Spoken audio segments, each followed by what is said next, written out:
mums pašiem.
Esiet sveicināti raidījumā Pāri mums pašiem, lai ir slavēts Jēzus Kristus. Studijā Inte Zēgnere, par skanējumu rūpējas Regīna Bieziņa, bet mūsu raidījuma viesi šajā vakarā ir režisors Normons Pucis. Apsveicam tevi ar filmas debiju, jo 4. novembrī pirmizrādi piedzīvoja tava pirmā filma Sagvārds Vientulis. Mums šovakar studijā ir arī priesteris Māris Ozoliņš, vēsturnieks Jānis Viļums un aktieris Andris Būlis, kuram arī bija sava, tiesa nepārāk pozitīva loma šajā jaundarbā, bet katrā ziņā ārkārtīgi interesants raksturs, jo tu šajā filmā atveidoji, diemžēl, nodevēju uzvārdā Klimkānu, kas, es domāju, ka Latvijas vēsturē ir diezgan populāra persona, jo viņas pēdiņās šīs personas varoņdarbiem ir pieskaitāmi diezgan daudz traģisku likteņu. Filma ir veidota par Latgales nacionālā pretošanās kustību, kuru vadīja katoļu mācītājs Antons Juhņēvičs, un tā segvārds bija Vientulis. Veidotāji uzskata, ka šīs Latvijas vēstures lapuses ļoti daudziem cilvēkiem ir pilnīgi nezināms fakts, un tu, Normund, ķēries klāt pie šo faktu atšķetināšanas. Kāpēc tev radās tāda ideja, ka par šo ārkārtīgi sarežģīto vēsturisko periodu, par šiem meža brāļiem, kas cīnījās līdz pat 50. gadu vidum Latvijas mežos, kāpēc par to ir nepieciešama filma? Bez tam to ir arī diezgan grūti veidot, jo ir ļoti perfekti jābalstās arī uz vēsturiskiem materiāliem. Tātad kāpēc? Es uzskatu, ka pirmkārt tas ir ļoti svarīgi veidot mums savu nacionālo mītu. Tad arī filma par partizāniem, tā ir viena daļa no arī šī nacionālā mīta veidošanas. Tad katrai tautai ir vajadzīga savu mitoloģiju. Bet vai tad tas ir mīts? Es saprotu, ka filmā... Nē, es runāju par, protams, viss ir mīts, viss, kas skar mākslu un vēsturi, ir mīts. Ir jautājums par to, kādu mītu mēs izvēlamies. Ja? Un kādu mēs, piemēram, kaut kā mums ir ļoti aizgājis šis leģionāru mīts, ka leģionāri kā cīnītāji par Latvijas neatkarību. Bet kaut kā ļoti palicis novārtā ir nacionālo partizānu mīts. Tad nacionālajie partizāni, kuri cīnījās līdz 58. gadam par 18. novembra republikas atjaunošanu. Manā skatījumā šis mīts ir daudz izdevīgāks un vērtīgāks mūsu valstī, sabiedrībai. Pat es atļautos, varbūt kļūšu ļoti nepopulārs, iegūšu daudz ienaidnieks, bet tieši par šo leģionāru mītu, jo patiesībā, ja mēs skatāmies, par ko tad tīri formāli, dokumentāli, par ko katrs cīnījās. Ja. Protams, mēs visi sakam, protams, mēs saprotam... Mēs nevaram pretstatīt. Mēs nevaram, es pilnīgi negribu pretstatīt, jo, protams, vīri gāja ar šo izpratu aizstāvēt savu zemi arī leģionā un cīnījās, bet es runāju tiešām par mitoloģiju, par to, kāda mūsu valstī, kas ir svarīgāks, par ko mēs taisam filmas, par ko mēs rakstam grāmatas, kādus varoņus mēs akcentējam, ko mēs ceļam no vēstures dzīlēm ārā. Un tāpēc es uzskatu, tas ir pilnīgi nepelnīti aizmirsti šie vārdi, uzvārdi, kā Antons Juhņēvičs, Juris Rudzāts, Jānis Zelčāns, Jānis Vilcāns, Marta Skuja, Rihards Pārups, Pēteris Supe, Kārlis Mūsiņš, Pēteris Čevers, es varu uzskaitīt vēl un vēl. varonīgus stāstus, varonīgus likteņu stāstus, kurus, domāju, lielākā daļa cilvēku nemaz nezina, kuri bija arī leģionā, bet atšķirībā no daudziem leģionu ģenerāļiem, kur pie pirmās izdevības uzkāpa uz kuģi un aizbrauc uz rietumiem, viņi atgriezās, viņi pārgāja pāri frontei un cīnījās reāli par Latvijas neatkarību, riskējot savu dzīvību, ar savu tuvinieku dzīvību un palika mežos. Tātad manā skatījumā šie tie varoņi, par kuriem ir jāstāsta stāst un jāuzņem filmas. Vai tev bija kāda personiska motivācija? Tur ir jābūt protams, kaut kādā dzirkstelē, ne jau, ka tu izlasīji vēstures grāmatā, vai arī aizgāji uz arhīvu. Man personiski vienmēr ir interesējis vēsture, ar Latvijas vēsturi, otrā pasaules kara vēsturi, man kaut kā vienmēr ir šis jautājums bijis aktuāls, jo es redzu, ka tā cīņa turpinās, tas otrais pasaules karš nav beidzies, notiek, jūs paši man vienkārši nav jāatkārto, kas notiek mūsu sabiedrībā 16. martā vai kas notiek 9. maijā.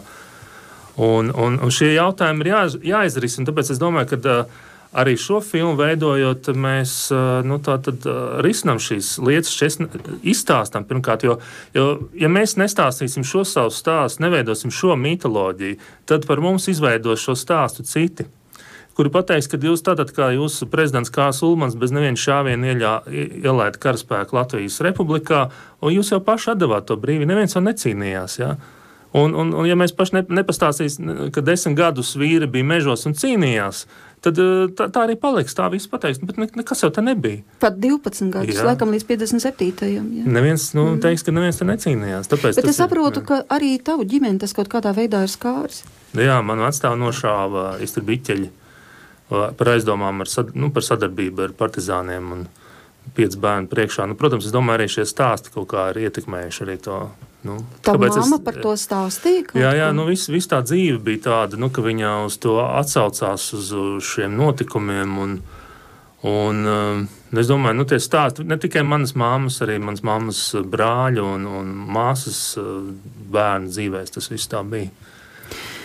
Ko no vēsturiskā viedokļa mēs varam uzzināt par šo nacionālo partizāņu kustību, kas pastāvēja līdz pat 57. gadam, kas jau vien ir apbrīnojams cipars, ņemot vērā, ka karš beidzās 45.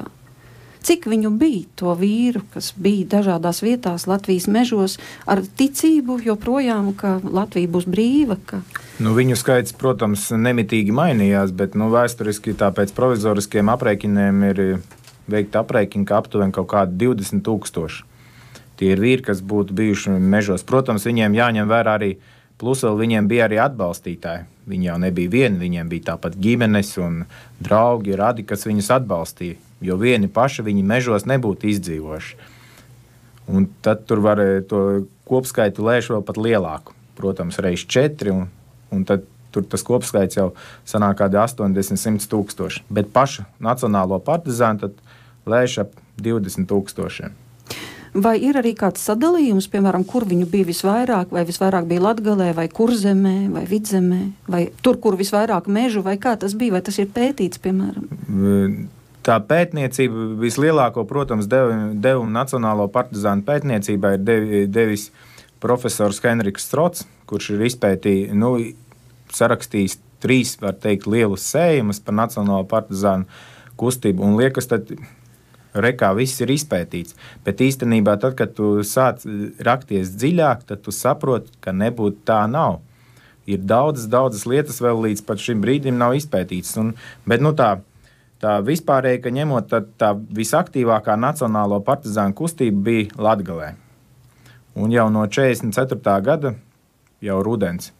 Jo, ja zina vēsturi, tad 44. gadā tā Latvija bija pārdalīta 2 daļās, var tā teikt, Kurzemē vēl ar vienu atradās Bācu varā, fronte bija līdz Kurzemē nonākusi, bet savukārt jau Latgalē, Sēlijā jau radās pirmās nacionālo partizāņu grupas, kas cīnījās par to latvisko valsts, latvisko ideju neatkarības. Varbūt tas arī lielākais nopelns ir tiem nacionālajiem partizāniem, ka viņi šo Latvijas valsts neatkarības ideju uzturēja dzīvu. Uzturēja dzīvu caur saviem darbiem, caur saviem rakstiem, tāpat viņi arī publicēja uzsaukumus, viņiem bija savi laikraksti, izdevumi un tam līdzīgi. Un tātad laikrakstus kāds palīdzēja izdot, jo skaidrs, ka mežā neko tādu nevarēja nodrukāt. Tātad bija atbalstītāji, kas pat tādā veidā bija ar mieru iesaistīties, kā kaut ko drukāt vai iespiest vai... Nu, tāpat arī atbalstītāji izplatīja arī jau minētā šeit filmā, piemēram, organizācija Latvijas Tevzemes sargu partizānu apvienība, viņai arī savs bija laikraksts, tas bija Tevzemes sargs, kur izdeva rakstus, protams, rakstīja gan paši partizāni, vadītāji. Diemžēl man pagaidām nav izdevies noskaidrot, vai arī jau minētās filmas varonis arī Juhņevičs ir kādu rakstu uzrakstījis šim laikrakstam, bet ir zināms, ka šim laikrakstam ir rakstījuši gan jau minētā Mundure, Marta Skuja, jā, gan arī Jānis Zelčāns, tāpat arī Juris Rudzāts ir rakstījuši. Un tur, protams, viņi jau neminēja, viņi nelika apakšā saviem rakstiem patiesos vārdus. Bieži vien tie ir tikai pirmie burti no vārdiem minēti. Un tik un tā Martu Skuju izdevās apcietināt, neraugoties uz to, ka viņai bija mazs bērns. Vīrs jau pirms tam bija, acīm redzot, nogalināts vai izsūtīts uz Sibīriju. Viņš bija izsūtīts 41. gada jūnijā, viņu izsūtīja uz Sibīriju. Un, protams, Mundure palika viena pati ar meitu. Viņai tas liktenis bija tur vācu laikā bija dažāds. Bet līdz tam no 45. gadā viņa nonāca tajā minētajā Vārkalas pagastā, kur arī tad rudenī iesaistījās jau Latvijas Tevzemes sargu partizānu apvienībā. Un par to arī samaksāja ar savu dzīvību, neraugoties uz to, ka viņa jau bija tikai rakstījusi rakstus, viņa ne uz vienu nebija šāvusi. Jā, diemžēl tas tāds paradoks, ka viņa pat nebija nešāvusi, viņa tikai bija piedalījusies prezidija sēdēs, sapulcēs, un bija tikai rakstījusi rakstus, bet ar to pietika savukārt, lai viņu piespriest nāves sodu. Un tomēr, ja paskatāmies arī tavas minētās tematikas kontekstā, tad ne tikai šī ir pirmā filma, kas runā par nacionālajiem partizāniem, bet arī šīs filmas galvenais varonis ir priesteris, kas ir arī ļoti neparasti. Kā tu viņu raksturotu? Vanagu draudas prāvests, neparasta personība. Ļoti neparasta personība, ļoti arī tāda pretrunīga un kontroversāla. Tātad, cilvēks, kurš absolūti nediplomātisks cilvēks, kurš vienmēr runā to, ko domā, bieži dara un pēc tam tikai domā. Bet te pašā laikā ļoti arī godīgs un drosmīgs cilvēks, kurš ir spējīgs jebkurā brīdī nestoties apstākļiem, iestāties savu patiesību un par to cīnīties. Vai tu vari minēt dažus piemērus? Un tie, acīm redzot, arī ir vēsturiski piemēri, ka viņš, piemēram, skolā ir pakārs svētbildes, Staļina bildes vietā un vēl kaut kādas tādas pilnīgi izaicinošas darbības padomju laikā veicis. Ja viņš vienlaicīgi slēp nelegālistus, kāds 30 nelegālistus baznīcas saimniecības telpās un vienlaicīgi viņš atklāti sprediķos uzstājās pret šo varu, vēl vairāk viņš pēc dievkalpojuma norganizē visu draudzes locekļus ar krusta gājienu, aiziet līdz skolai, uzliek 7 metru krustu, nosauc visus padomju skolotājus par salašņām un bezdieviem. Es domāju, īpaši diplomātisks tas nav, bet no viņa skatu punktu ļoti godīgi un patiesi. Un, protams, tur pazuda Staļina portrets 7. novembrī, kas bija iespējams viņa organizēts pasaules par Jānis Viļums, varētu labāk pastāstīt par šiem daudziem visiem notikumiem. Jā, bet runājot par Juhņeviča to darbību pret padomju varu, ja tā var izteikties, tas ir gluži saprotams, ja līdz tā padomju ienākšanai tas priesteris bija viens no līderiem, var tā teikt, tajā ciemā, draudzē, visi viņu ņēma, viņu uzskatu vērā un tam līdzīgi, un te pēkšņi vara mainās, kas ir pavisam pret tām vērtībām sludinātājiem, ko viņš savukārt sludina. Protams, viņam nebija pieņemami, jo tāpat arī skolā Vanagu draudzē nomainīja skolas direktori Puzule uzvārdā, kura bija dzimusi Sibīrijā, Sibīrijas latviete, Krievijas latviete, un atgriezusies šeit kā skolas direktora. Protams, ka viņa bija iecelta ar nodomu, lai šeit īstenot to padomju varu. Un, protams, viņam nebija pieņemams, jo līdz tam arī skolotāji devās uz baznīcu, brīvi viņš ar tiem skolotājiem kontaktējās. Bet šeit pienāca tas brīdis, ka viņam sanāca, šī vara viņam nebija pieņemama. Jāsaprot arī, ka Latgalē priesterim ir ļoti liela autoritāte un nozīme vispār sabiedriskajā dzīvē. Tas ir pirmais cilvēks, pēc tam sako skolotājs. Un kā var būt, ka viņš ir pirmais cilvēks sabiedrībā, un ienākot padomju varai, viņš ir izmests ārā no skolas un nolikts kā pēdējais. Bet tā jau nebija viņa personiska ambīcija, jo diez vai tādas personiskas ambīcijas dēļ viņš, piemēram, būtu arī šos puišus slēpis, gan no Vācu armijas, gan no Krievu armijas. Tas nozīmē, ka viņam tomēr bija kādi augstāki ideāli. Protams, jā. Es arī godīgi sakot, neņemos morāli izvērtēt, un es domāju, arī tas nav filmas uzdevums morāli izvērtēt Juhņeviču, tāpēc arī filma patiesībā nav par viņa morālās rīcības izvērtējumu. Filma drīzāk par to, kad stāst par to, ka netiesājiet un jūs netapsiet tiesāt, jo viss patiesībā kā bija un paši cilvēku patieso motivāciju zina tikai viens. Drīzāk tā ir tā tēma. Un arī mums nav tās tiesības arī jebkur no šiem personāžiem ļoti īpaši arī tiesāt. Tā es gribēju šai filmā to visu ielikt. Arī ne Klimkānu. Protams, tur viss ir skaidrs, bet arī es negribētu ar pirkstu bakstīt un teikt, mēs arī parādām visu to mehānismu, kā tas viss notika, jo tas ir balstīts pašu tā Čekista Avģikeviča atmiņās. Viņš savā grāmatā rakstīs šo savērvēšanas vēsturi, ko mēs esam pārlikuši filmā, ierakstījuši scenārijā un arī nofilmējuši. Jā. Vēl tāda statistika, ka padomju varas gados Latvijā pavisam tika apcietināti 82 priesteri, 7 no tiem nogalināti vai nošauti, 3 ar tiesas lēmumu, 4 bez tā, 12 miruši cietumos, spīdzināšanu un necilvēcīgu dzīves apstākļu dēļ, un daudzi no cietumiem atgriežušies ar sagrautu veselību un pēc atgriešanās drīz miruši. Un priesteris Mārs Ozoliņš kalpo draudzē, Svētās Terēzes draudzē, un vienlaikus tā ir arī ģimnāzijas teritorija, Katoļu ģimnāzijas teritorija, netālu no Ojāra Vāciešu muzeja, Ojāra Vāciešu ielā, kas ir vēsturiska teritorija, jo tur gan kādreiz bija garīgais seminārs, tur kādreiz arī uzturējās un mācīja Boļislavs Sloskāns, ārkārtīgi vēsturiska personība, un tur ir arī ierīkots muzejs. Vai varat dažus vārdus sacīt par to?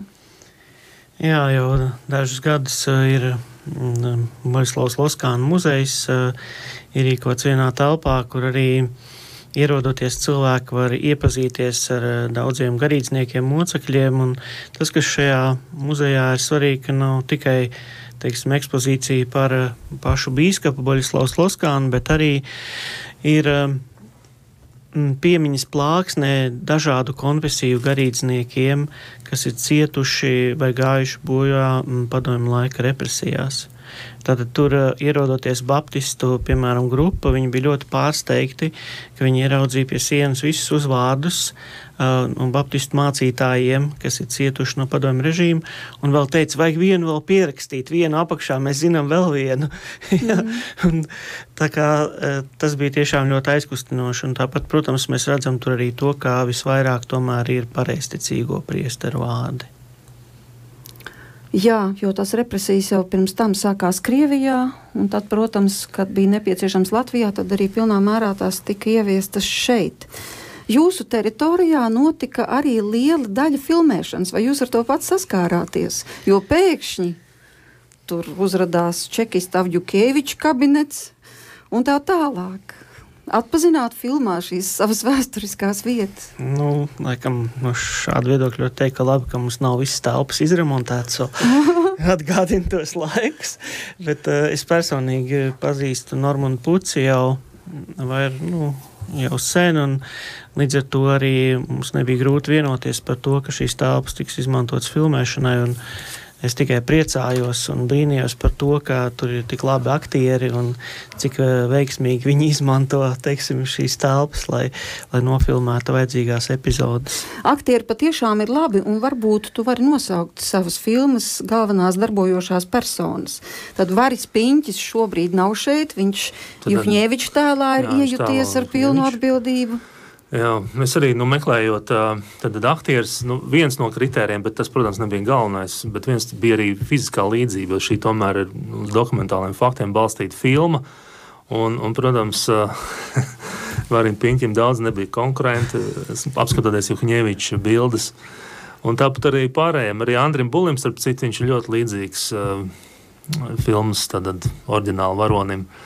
Un, bet arī pārējie patiesībā bija viens, man bija ļoti svarīgi, lai viņi būtu apmēram tajā pašā vecumā un arī tīri psihofiziski izstītos līdzīgi. Tas man bija svarīgi arī. Un tev izdevās atrast šīs līdzības abrīnojumā veidā, jo filmā parādās gan fotogrāfija, attiecīgā personāža vēsturiskā fotogrāfija, un pēc tam mēs redzam šo aktieri un redzam tiešām, ka tur ir ļoti liela līdzība. Jā, tas bija man ļoti svarīgi, lai tas būtu, tā kā mēs no inscenējuma pārējām uz fotogrāfiju un atpakaļ, un kad mēs gandrīz nejūtam šo pārējumu. Tāds bija tas uzstādījums tajā filmā saust kopā tātad vēsturiskās fotogrāfijas, hronikas un inscenējumu kā vienā stāstā, vienā vizuālā un emocionālā piedzīvojumā, lai mēs neredzētu šīs šuvas, neredzētu šīs pārējas, lai tas būtu tā kā viens skatītāja tāda pieredze vienota. Tīri vizuāli. Tas bija tāds ļoti svarīgs uzstādījums. Ļoti pārliecinoši bija arī bīskaps Springovičs šajā filmā. Jā, es ļoti priecīgs, kad Juris Bartkevičs piekrita, un viņš uzvilka brilles, bet man bija problēma, ka es nevarēju atrast, man vajadzēja arhibīskaps Sutanu dabūt kaut kur, un tad es domāju vienkārši, kur es varētu dabūt arhibīskaps Sutanu, jo man vajag obligāti jābūt, nedara parastā, ir īpaši uzšūs, izšūm, tad es domāju, es vienkārši tā no ielas iešu pie kardināla un pajautāšu, vai viņš nevarētu iedot filmēšanai savu Sutanu, un ziniet, es iegāju, pieklauvēju, un teicu, man vajag, filmā vajag Sutanu, man vajag arhibīskapam Springovičam, vēsturis personu, un viņš teica, labi, tad viņš aizgāja, viņš teica, tāda drusiņa tāda varbūt nav īsti, labi, tāda drusiņa paplēsta, bet labi, iedošu, atnes vēl krustu iedā, un tad viņš man tā kautrīgi smejoties prasīja, es ceru, ka tā filma nebūs antireliģiska. Vai tev pēc tam ir? Nē, noteikti. Es garantēju, ka šī filma nebūs antireliģiska, un es jūs noteikti uzaicināšu uz pirmizrādi, un es arī turēju savu solījumu, aizgāju pie kardināla, uzaicināju. Kaut gan man nav nācies viņu satikt pēc pirmizrādes, es gribētu paprasīt viņa domas par filmu. Viņš viņš bija, es redzēju, ka viņš bija. Jā. Man izdevās viņu porunāt. Jā, ar tevi pateikt, ko viņš teica. Pirmkārt, labvakar, jā. Bija ļoti pārņemts, un mēs īsu brīdi, bet viņi tik daudz gribēja runāt un dzirdēt viņu viedokli, ka tos pārsteigumus, ko es dzirdēju, es domāju, ka viņš bija apmierināts un izrādīja lielu interesi, ka šī tēma tiek celta. Un ka filma kā pamatā nav par karu, par partizāniem, tāda, kā visi gaida Hollywoods action, bet ir garīga. Jo tomēr centrālā persona, ar ko tas tiek stāstīts, ir garīdznieks. Un parasti jau cilvēki, ja negrib runāt, tad pēc tam iet prom uzreiz pēc filmas vai filmas laikā aiziet prom. Šeit laikā nebija neviena gadījuma, kad kāds būtu aizgājis filmas laikā prom. Es vismaz neredzēju nevienu. Tad ir piekalts jau pirmo kadru. Jo zāle bija pilna. Visa, gan balkons, gan zāle bija pilna uz pirmizrādi, un, kā saka Normūns, tad arī jau biļetes ir izpārdots arī uz tuvākajām dienām. Jā, kas saprotu. Kinoteātris Planet Palace izrādās uz 2 dienām jau iepriekš ir. Bet droši ejiet uz lieliem multiplexiem, uz Cinemon, Fórum Cinemā un Multikino biļets, es domāju, būs. Tas ir, ja mēs runājam par rīdziniekiem, bet ko tad darīt? Bet ir visās lielajās pilsētās filma tiek izrādīta tagad patreiz gan. Jau tagad, jā. Liepājā, Talsos, no 11. novembra būs Ventspilī, Madonā, Cēsīs, Valmierā, Smiltenē, Robežos, Jelgavā, Rezeknē, Daugavpilī. Tad tas nozīmē iespējas ir pameklēt informāciju arī internetā. Galvenais Facebook mājaslapā, Facebook/Sagvārds Vientulis. Un tad jā, tur ir informācija. Jā. Tas nozīmē, ka tev būs ļoti daudz un dažādas atsauksmes, bet Andris Bulis jau ierunājās. Ja? Lasījis. Līdz ar to pāriesim pie tava varoņa, kas ir Jānis Klimkāns. Jā. Kā tu līdz viņam nonāca? Skaidrs, ka Normons tev piedāvāja šo lomu. Savdabīgā veidā. Kādā? Šo stāstu es varētu stāstīt ilgi un dikti, un ja kādreiz kāds izdos filmu par Normūnu, es pieminēju šo stāstu atkārtot. Mēs satikāmies vienkārši kafejnīcā, viņš man piezvanīja, vai mēs varētu satikties, ka viņam esot ideja par filmu. Aktierim jau tas ir vien, ko vajag pateikt, ir ideja par filmu, skrienam. Un viņš šedēja pretī skatījās un teica, man tavu numuru iedeva katoļu mācītājs Andris Kravalis. Tā kā esmu katolis, un tad viņam bija manas koordinātas, bet viņš laikam pamanīja sejā tādu drūmu skatienu tajā brīdī. Viņš teica, filma būs par partizāniem. Labi.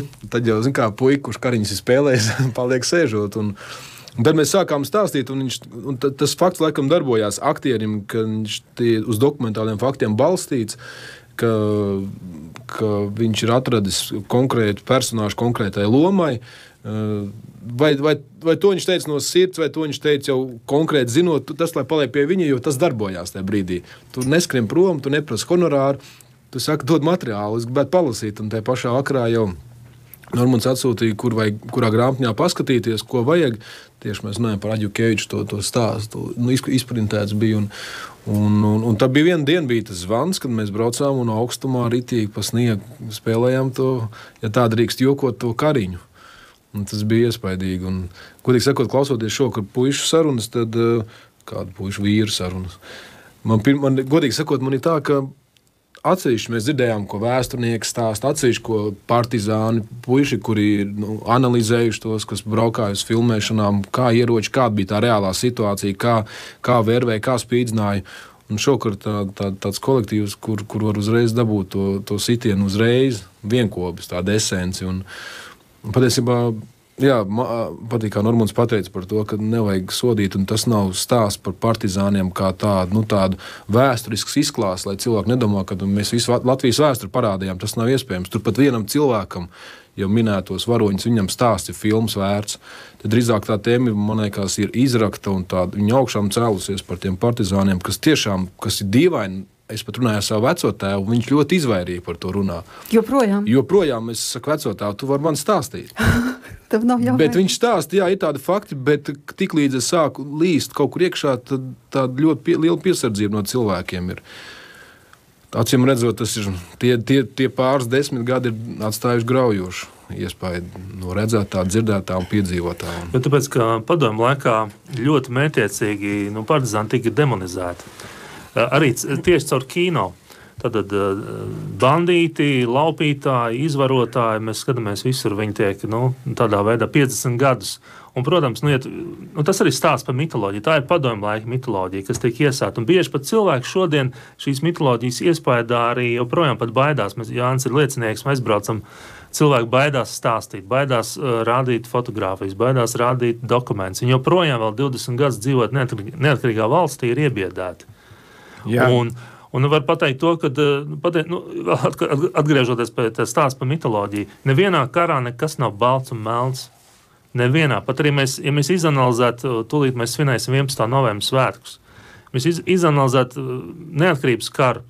Protams, mēs arī izceļam tikai to, kas mums ir vajadzīgs mūsu ideoloģijai, mūsu tātad valsts pamatiem. Protams, tur arī bija tik daudz visādu problēmu un kļūdu, un noziegumu arī var teikt visā šajā pasākumā, bet tas ir jebkurā karā, jo karš pēc būtības ir nenormāla parādība. Tas nav normāls cilvēks stāvoklis karš. Un tāpēc, bet tiešām ir stāsts, ko mēs izvēlamies par savu to, atkal šo pašu vārdu mīte, nacionāla mīte, Bet tomēr atgriezīsimies pie Jāņa Klimkāna. Es skatos, ka mums jau sāk signalizēt arī telefons. Mēs dosim iespēju arī mūsu klausītājiem piezvanīt. Tātad tālruņi atgādināšu jau tagad studijā ir 6722 888 vai arī 6722 5599. Tātad vēlreiz 6722 5599 vai otrs pavisam vienkārši numurs 6722 888. Jānis Klimkāns. ārkārtīgi traģiska personība patiesībā. Tāpēc, ka sākotnēji Jānis Klimkāns bija tas puisis, kuru tas pats priesteris Antons Juhņēvičs slēpa, lai viņu neiesauktu, laikam sākumā vācu, bet pēc tam arī Krievu armijā. Viņš viņu slēpa, cenšoties paglābt, no nāves paglābt. Beigās izrādās, ka Jānis Klimkāns kļūst par nodevēju. Kā tas iespējams? Tu esi lasījis šos materiālus, tu esi iedziļinājies savu varoņu tēlā. Man ir grūti atbildēt viennozīmīgi arī uz šo jautājumu, jo sākotnēji tiešām viens no erudītākajiem, tā teikt, puišiem, vēsturnieki var tur palīdzēt pastāstīt tiešām, kā mēs runājam ar Normundu, viņš gāja uz aktieru meistarību, zināja valodas, bija izglītots, viņš varbūt bija tāds, kurš varētu būt tas tā kā, viņam trūk militāru tādu līderu, varētu būt tāds, tiešām Juhņēvičam blakus tāds, praktiskais līderis, bet filmā mēs pieskārāmies tam īsu brīdi, kā tiek salauzts šis cilvēks, un mēs nezinām patiesību. Sanāk, ka pats tēvs miesīgs nodod dēlu. Bet viņš jau viņu negrib nodot, viņš grib viņu pasargāt. Te ir jautājums. Te stāv tas jautājums, viņš redz, par to ideoloģiju. Viņš redz, sākumā viņš priecājas par to, ka tūlīt jau būs Angļu karaspēks, viss būs labi, mēs būsim lieli cilvēki ciemā, tev būs tur, es nezinu, kas tur būs, varbūt ciemā. Mēs būsim lieli cilvēki, tā frāze ir maģiska. Viņš ir priecīgs, bet tad, kad viņš redz, ka padomju vara stabilizējās un ka nekādu Angļu jau nebūs, viņš saprot, ka dēls ir apdraudēts un viņu vajag glābt, vai tā motivācija nav tāda sākotnēji? Te ir tas jau, ka tā motivācija, ka mēs runājam, ka kāds ir karš. Karā nav labo slikto. Ir jautājums, kurā brīdī tevi salauž. Un kurā brīdī viņu salauž? Es domāju, ka tajā brīdī arī salauž, kad viņš tur to ieroc pret tēvu. Un viņš saka, labāk, lai man kā sunis atmalā. Nē, labāk, no mājas man izvēl. Labi, lai no mājas man iznes ar kājām priekš nekā kā sunu nošauj, jo viņš jau saprot, ko tas draud, bet tas stāsts ir daudz, viņš ir daudz, es pat nezinu, dramatisks, vai nezinu, kā pateikt to vārdu, kad beigās viņš pat, varbūt kāds cits nošaut sevi. Holivudā droši nofilmēt, ka viņš ir varonis, viņš izdara pašnāvu. Šeit cilvēks, viņš uzņemās vēl 100 cilvēku dzīvības. Bet ziniet, kas ir interesantais stāstā, ka patiesībā neviens mēs nezinām, kas ar mums notikt šādā situācijā. Ka tā robeža ir tik šausmīgi šaura no varoņa līdz nodevējiem, vai tikpat labi no cilvēka, kurš ir varonis kļūst pēkšņi pilnīgi ne pēc savas gribas kaut kāda apstākļa dēļ, tās nianses, kaut kāda šo apstākļu sakritības un kaut kāda tava dvēseles kustība, kas pieņem šo lēmumu, tev var tik kardināli mainīt to visu, tavu dzīvi un tavu likteni. Tas ir kaut kāds arī neizskaidrojams jautājums. To es nevaru atbildēt. Kas notiek, kad cilvēka pēkšņi vairs tā tik ātri var mainīties? Ja? Kaut kā tāds, protams, tur ir šī motivācija, tur ir šī glāba, instinkts, bailes no nāves. Jā, instinkts, pašsaglabāšanās. Tur jau, es domāju, vairs nevar apstāties, ka tu esi aizgājis tajā blakus ceļā, kur ar tevi jau spēlē pēc, man liekas, pēc Nē, tad jau vairs ne, kad tu esi pieņems lēmumu. Kad tu esi lēmumu, tu vairs, jā. Es domāju, ka mēs tagad atļausimies arī mūsu klausītājiem ļaut ielūkoties filmas noskaņā. Ir tāds failiņš ar nosaukumu filmas fragments, to mēs palūksim Regīnai tūlīt uzlikt. Un tad arī ļausim mūsu klausītājiem galu galā pievienoties sarunai tālruņa 6722 888 un 6722 5599. Es domāju, biedri, ka Antons Juhņēvičs mūsu pagastā veids vienkārši ir sakot antisovietskai propaganda. Ko mums ir atnesusi jauno vara? Badu, jucekļi, asins. Pa mūsu sātām staigās sarkanus salašņu bandas. Tie ir stulbi, nožēlojami bezdīvi.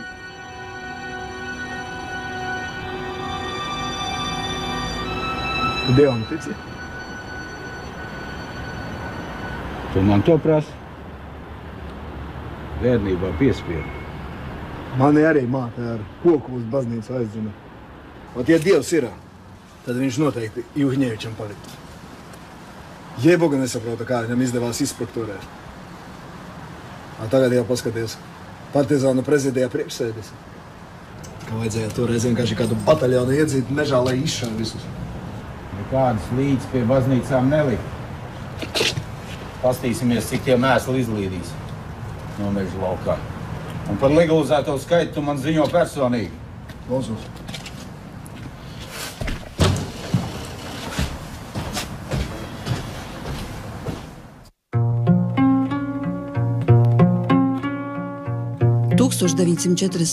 Gada 12. septembrī padomju vara izsludināja amnestiju, avīzē Cīņa publicējot NKVD tautas komisāra Augusta Eglīša uzsaukumu, kurā tika izteikts aicinājums partizāniem legalizēties.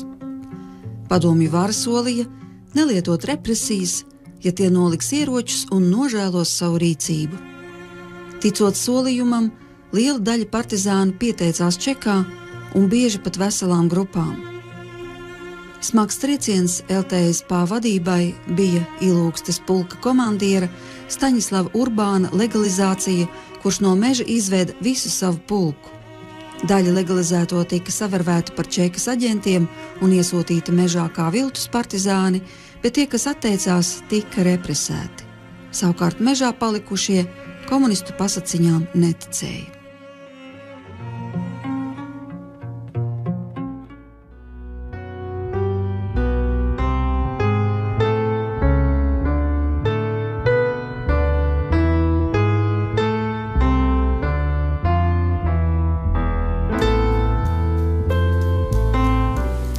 Atgādināšu, ka mūsu studijas viesi ir aktieris Andris Bulis, vēsturnieks Jānis Viļums, režisors Normunds Pucis un priesteris Māris Ozoliņš.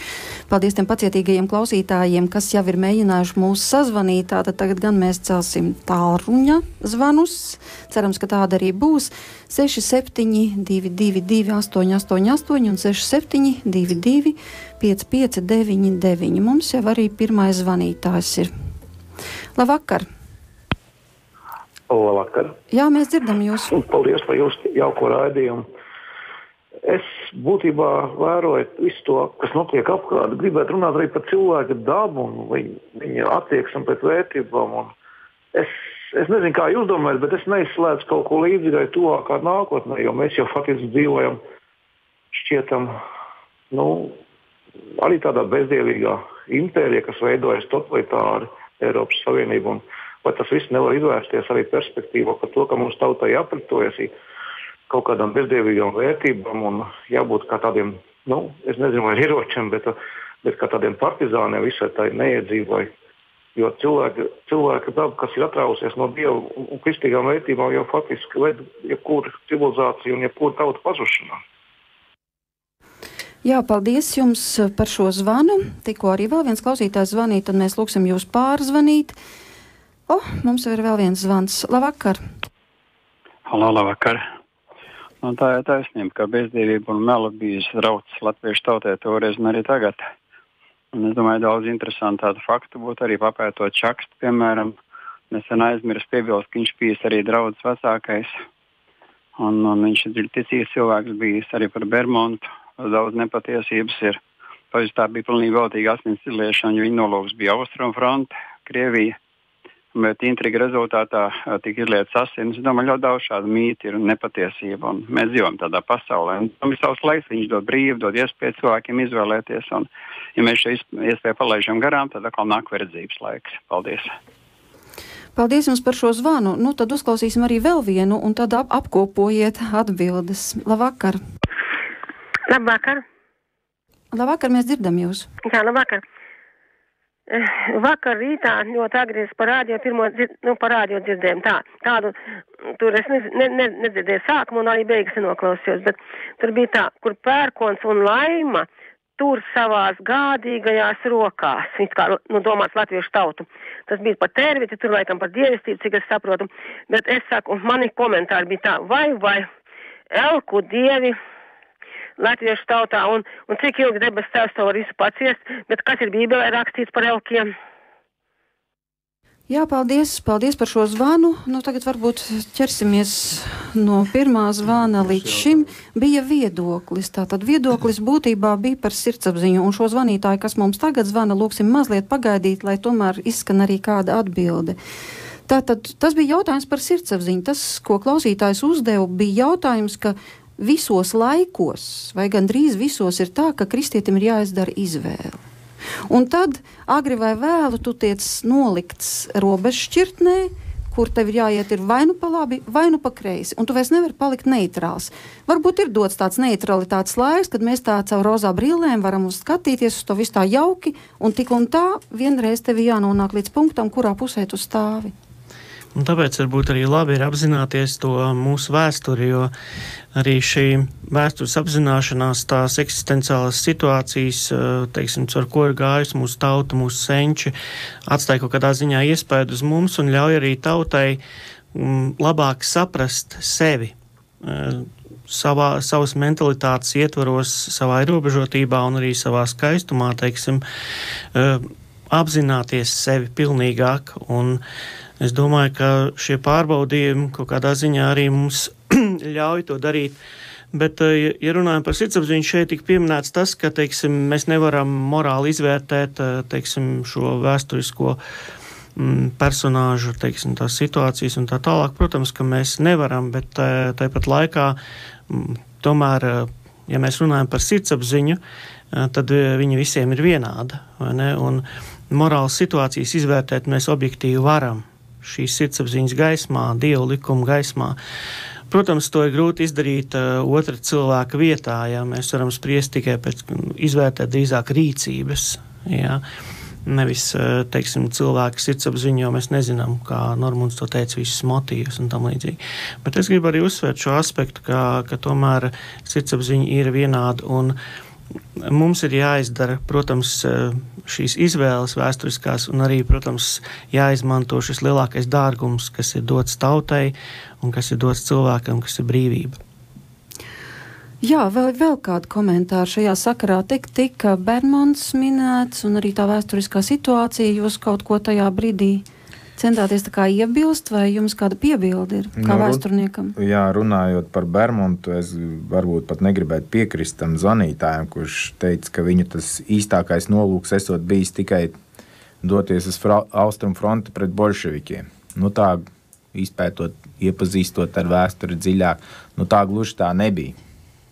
Jo tāpat arī vāciešiem šeit bija intereses, vēl arī līdz arī Latvijas laikā bija un arī vēl Otrajā pasaules kara laikā šeit bija intereses. Ja? Un tāpat arī Pirmajā pasaules karā un arī brīvības cīņa laikā bija šeit tīri teritoriālas intereses. Un tas viens bija no veidiem, kā mēģināt savā varā, tajā vispārējā haosā varbūt, ja, iegūt varā savu to teritoriju, Latviju. Jā, paldies. Tāruņa numurs 67 222 888. Varbūt pietiks kaut vai ar šo vienu, lai klausītāji var atcerēties no galvas, un mums jau ir kāds zvanītājs arī. Labvakar! Labvakar! Dievpalīgu! Man gribas no svētās grāmatas izlasīt lapuse 11. romiešiem 11. pravietojumu piesīt. Paganiem, kas vadās no likuma, viņu sirdsapziņa dos liecību vai arī aizstāvēs tai dienā, kad Dievs caur Jēzu Kristu tiesās cilvēks noslēptās lietas saskaņā ar manu evaņģeliju. Es esmu tāds kā Latvijas taisnības teicējs. Un arī saka, ka lapus 155. Lūkas 1, ka lai mēs brīvi no ienaidnieku rokām svētumā un taisnībā bez bailēm Jēzus priekšā kalpotu viņam visās mūža dienās. Jā, paldies, Veronika. Sapratām, vispār tas ir ļoti labi, ka jūs balstāties uz Bībeli šajos citātos. Un iespējams, ka priesteris Juhņevičs darīja tieši tā, un grūti pateikt, ko viņš varbūt uzšķīra kādā no šādām reizēm Bībeli lasot. Ja? Jūs atzīsiet patiesību, un patiesība darīs jūs brīvus, un kad cilvēks nonāk līdz tam, viņš varbūt nevar vairs citādāk. Šeit arī Juhņevičs dzīvē, tāpat kā mūsu dzīvēs, ir šī tāda teoloģiska problēma, varbūt, kur Jēzus izpauž vārdos atdodiet ķēzaram, kas ķēzaram pienākās, un Dievam, kas Dievam pienākās. Jā, un es domāju, ka Normunds Putis īstenībā šo problēmu kaut kādā ziņā atklāja un risina šajā filmā. Es nezinu, vai par to kāds ir runājis, bet man tā šķiet. Lūk, un tagad es jūs tiešām lūkšu arī visus iesaistīties šajā vienā jautājumā. Respektīvi, Bībelē ir sacīts, ka ikviena vara ir no Dieva. dota tajā vēsturiskajā brīdī, vai pārbaudas dēļ, vai kā citādi. Zinām, kā vecajā derībā ir gājis, bet tajā pašā laikā kristiešu pienākums ir apliecināt patiesību un stāvēt par patiesību. Te klausītājs minēja, vēl nezinām, kāda vara var nākt šīs globalizācijas rezultātā, bet nemainīsies tas, ka kristietim, ja viņš ir patiesas kristietis, tik un tā būs jāstāv par patiesību. Tad kā to savietot? Jo no vienas puses var teikt, ko tur man cīnīties, ja tas ir no Dieva tā nolēmts, tad tam tā ir jābūt, un es klusi mājās lūkšos, un nelikšu nevienam acīs, kā to darīja Juhņevičs. Tad līdz ar ko mēs varam pasludināt kādu patiesību? Ja mēs sakām, gan jau pārdzīvosim šos laikus, galvenais ir, lai mēs paši... Man liekas, arī Māris, kurš studēs teoloģiju, varētu manī palaboties kaut kādas muļķības sarunā, bet man liekas ir tā, ka ir tāds iedzēts predinscinācija, ko baznīca uzskata par maldu mācīt, tad iepriekš nolemtību.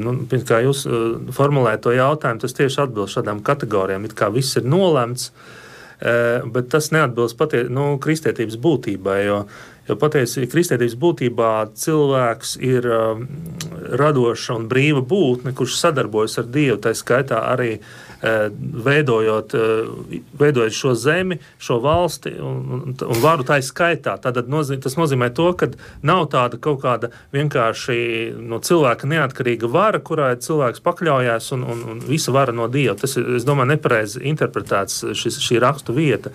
Tas nozīmē, ka cilvēks ir kristietis, kurš seko evaņģēlijam un seko šai sirdsapziņas balstī, kas ir dabiski ierakstīti viņa dabiskajā likumā, plus lasot baušļus, pieņemot viņus, viņš izvērtē šīs varas. Un viņš var izvērtēt, viņš var noteikt, ka šī vara ir noziedzīga vara, un šī vara ir patiesa vara.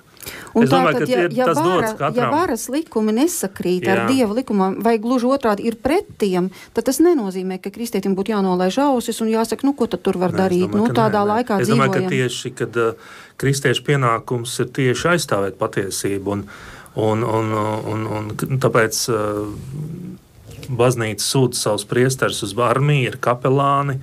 Ja, piemēram, nāk kāda cita vara šeit iekšā, tad kristiešu pienākums ir ar ieročiem rokās aizstāvēt šo zemi. Tas ir kristīgs tikums. To nedarīt ir grēks. Pēc baznīcas mācības, ja es kaut ko kļūdos, Mārs var palabot. Nē, viss tu pareizi saki, un protams, ka Dievam ir visa vāra debesīs un ir zemes, bet tāpat laikā viņš dod zināmu autonomiju un brīvību ne tikai katram cilvēkam, bet arī kopumā tautām. Un to arī Jēzus saka, dodiet ķēzaram, kas ķēzaram pienākas, nozīmē to, ka arī ir dota zinām cilvēciskām mūsu aktivitātēm, zinām autonomiju, un tāpēc mēs varam tur rīkoties un darboties. Ir vēl arī tas teiciens, ka Dievam pirmkārt ir jāklaus nevis cilvēkiem. Bet problēma ir tajā, kas varbūt šajā filmā parādās, ka nav viegli izdarīt tās izvēles nevienam, ne kristiešiem, ne nekristiešiem. Un bieži vien mēs sajaucam to, kas ir dievišķais un kas ir cilvēcīgais, un vienu aizvietojam ar otru, un šeit varbūt ir tā problemātika izšķirties. Tur varbūt arī skaistums, cilvēku dzīves skaistums šajās izšķiršanas brīžos. Vai arī traģēdija. Jūsu gadījumā tā bija traģēdija, vai jūsu varoņa gadījumā. Kas ir vispār zināms par šo cilvēku? Droši vien viņa dzīvi esat izpētījis. Kā viņš beidza savu dzīvi, ja reiz? Normunds man stāstīja, ka, ja nemaldos, vesels tiešām filmas cienīgs personāžs ir Klinkāns. Viņam ir vēl interesantāk, ir viņa dzīves otrā daļa, kas vispār filmā netiek parādīta. Mēs tikai parādām viņu to sākuma posmu. Daudz interesantāks vēl ir viņa dzīves turpinājums. Var vienīgi pateikt, viņš nomira 1970. gadā ar vēzi. Jā, mēs varbūt tā tīri tas ir negribam izstāstīt to visu, bet stāsts tiešām ir. Tie cilvēki, kuriem interesēs, piemēram, vēsturnieku, viņi noteikti var uzzināt un atrast, bet tas paliek pagaidām. Tu sacīji, ka stūra mājā ir Klinkāna kartīte. Čekas kartiņā. Jā, viņas savarvēšanas kartīte, kas ir tajā Litens lietu muzejā. Pilnīgi neatkarīgi, laikam, no filmas. Absolūti neatkarīgi. Tieši tā ir. Neatkarīgi, un uzzinot šo faktu, es pajautāju vēl kādēļ. Un Gids tā arī paskaidroja, ka tas ir viens no populārākajiem, tāds zināmākajiem, un viņam arī ir bijusi iespēja un atraduši to, un tāpēc arī pielikuši to, jo tam nav nekāda saistība bijusi ar filmu, jo filma bija montāžas procesā, man šķiet tad. Bet kas tev bija visgrūtākais šajā lomā iejūtoties? Man varbūt patiesībā skatoties to filmu, tikai pēc tam, kad to filmu tu skaties kopumā, tad es daudz vairāk faktus, mēs esam vizualizācija. Aktieris viņš vizualizē vairāk.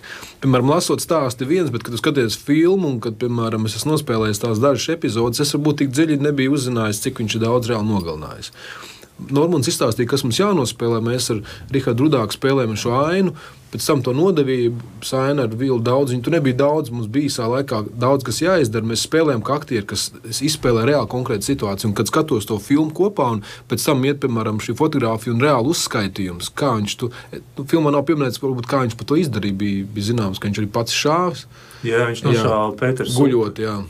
Viņš, principā, vienīgais, kas man tajā brīdī tā saslēdzās, ka, principā, viņš pamatā, kāpēc iznīcināja visu to partizānu un to spēcīgo, zināmā mērā, to sistēmu, kur bija izveidojusies. Un tad, kad tu to skaties, tad tu saproti, kādu personāžu tu spēlē. Ja tajā brīdī es tagad, piemēram, uzņemtu visus apstākļus, ko viņš ir izdarījis nākotnē, es būtu grūti. Mēs spēlējam tā, kā saka, ko man vajag, kā un kāpēc. Bet ziniet, kas ir interesanti, ka vēl 1988. gadā Latvijas televīzija izveidoja filmu, kurā viņi izstāsta visu Klimkāna stāstu, viņi visu šo partizānu gaitas, plus vēl viņa darbību kā spiegama Anglijā no varoņu pozīcijām, lieloties 88. gadā, uzsakot viņa īpašās dotības un devumu padomju valsts un sistēmas nostiprināšanā. Tas ir 88. gads, ir tāda filma. Jā, tas ir pārsteidzošs fakts. Jā, vēl varētu piebilst, ka raidījums Vertikāli šajā svētdienā bija veltīts Sagvārds Vientulis filmai, un tā pirmizrādēja Splendid Palace. Tā kā, ja ir iespēja, tad varat televīzijas arhīvā paskatīties. Vēl pavisam vienu teikumu gribētu no tevis dzirdēt, jo tu liki filmai moto, tagad mēs redzam miglaini kā spogulī, bet tad vaigu vaigā. Ko tu gribēji sacīt ar šiem vārdiem šīs filmas kontekstā? Es domāju, ka ar šiem vārdiem, viņi ir pašā filmas sākumā, caur šiem vārdiem šo filmu arī var tā kā šifrēt, skatīties. Es domāju, jo filma būtībā visu laiku par dzīvību un nāvi, par šo robežu. Un arī attiecībā pret šo robežu visi šie varoņi pieņem savus liktenīgos lēmumus. Un arī mums, kā skatītājiem, mēs uzdodam visus šos jautājumus par vēsturi, par Latvijas traģisko vēsturi. Mēs visu nevaram atbildēt. Arī es nevaru atbildēt šiem jautājumam, kāpēc viņi ir tieši tādi, kāpēc tik traģiski, kāpēc tik daudz upuru un bezjēdzīgi it kā. Bet pārkāpjot šo slieksni, mēs visu sapratīsim, mēs ieraudzīsim visu pilnu patiesību. Gan par sevi, gan par vēsturi. Paldies, ka atnācāt šajā vakarā uz raidījumu. Es saku aktierim Andrim Bulim un vēsturniekam Jānim Viļumam, arī režisoram Normundam Pucim un priesterim Mārim Ozoliņam. Paldies Regīnai Bieznei, kas rūpējās par skanējumu. Šovakar ar jums kopā bija Inte Zēgnere. Filmu tiešām ir vērts redzēt.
Šodien mūziķis Edvīns Zariņš svin savu 65. jubileju. Šim notikumam būs veltīts raidījums Dzīves ritmi mūzikā, kurš savu skanējumu sāks pēc dienas notikumu apskata.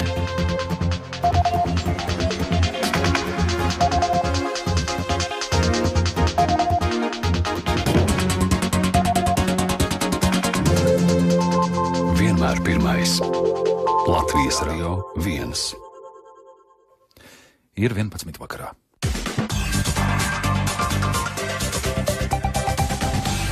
Otro dienu turpinās starppilsētu pasažieru pārvadājumu uzņēmuma Nordeka šoferu streiks, kurā piedalās aptuveni 15 šoferu.